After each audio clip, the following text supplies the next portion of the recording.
Thank you.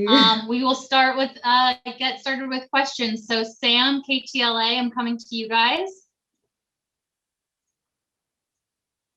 To you. People have such great affection for this fantastic portrayal of Beth Harmon, and many feel that the story isn't over. Are there more Beth Harmon tales to be told? Goodness, it is obviously incredibly flattering that people want to spend more time with characters that we care so much about and that we poured so much love into. But we did intend it to be a limited series. And so we were all quite surprised when people started asking for season 2. That being said, never say never. All right. Sarah Adamson, coming over to you. Hello, Anna, and congratulations. I absolutely love this series. It's fantastic, and you are so wonderful in it. I want to ask you, as being a former teacher in chess, I taught chess myself. What has chess taught you about the world? Oh, goodness, it's such a beautiful metaphor. I guess that you can have a plan, but you have to be able to adapt. You have to be able to pivot. You have to be able to think on your feet.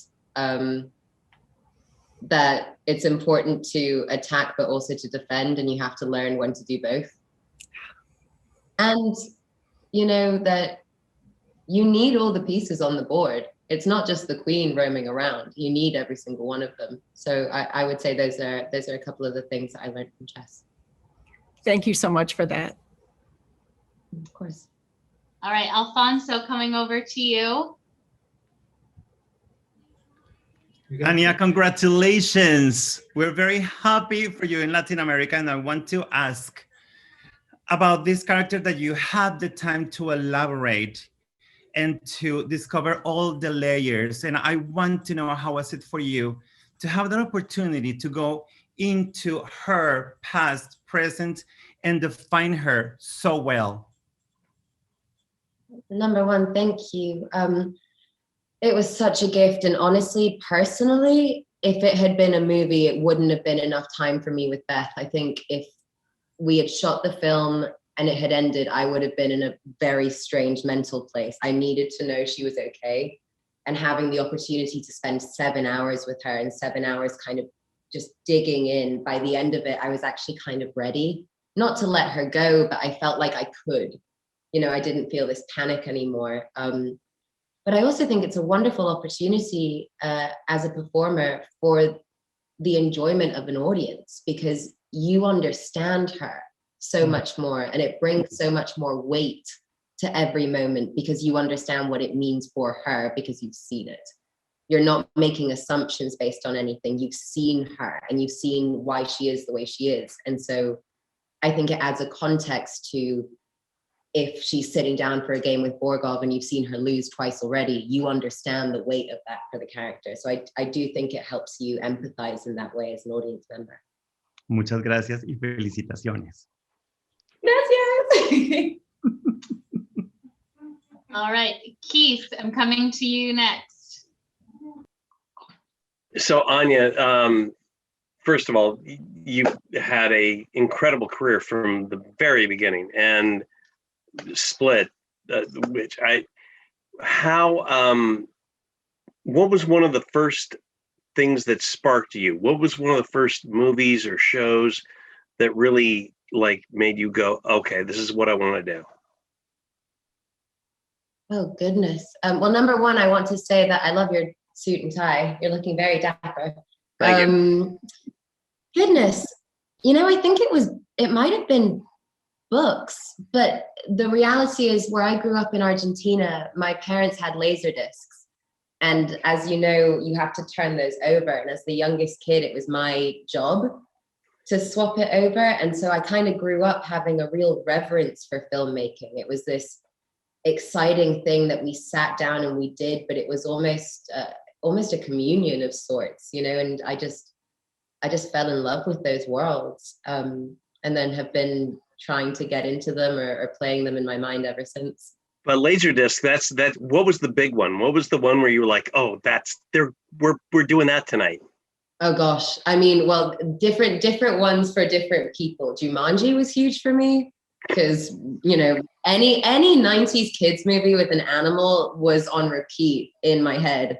And I think there was definitely a part of me that was like, "Ooh, there's a kid that gets to ride a whale. I want to do that." Like, I don't know what that job is, but that seems exciting to me.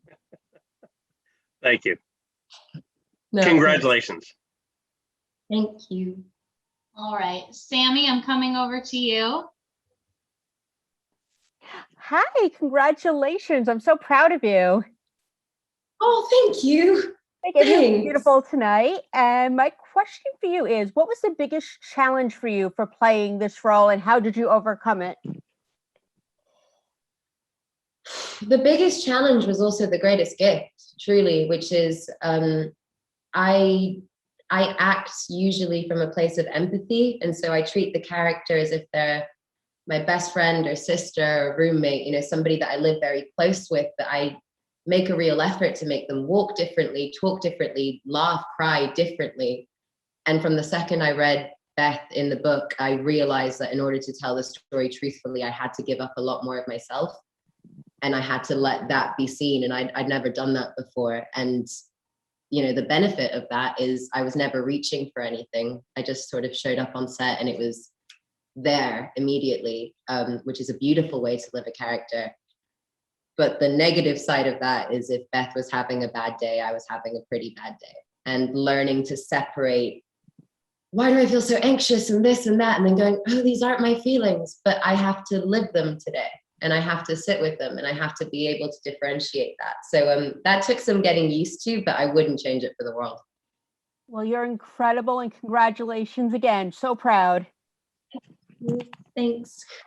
All right, I think we have time for one more question. Lauren, I'm coming over to you. Thank you. Hi. So many can you guys hear me? I'm sorry. Yes. Okay. So many congratulations.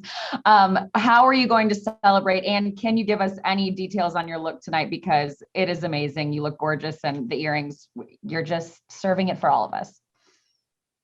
Thank you. Yeah, you can't see it, but at some point there'll be a photograph. It's very big. There's a lot of poof.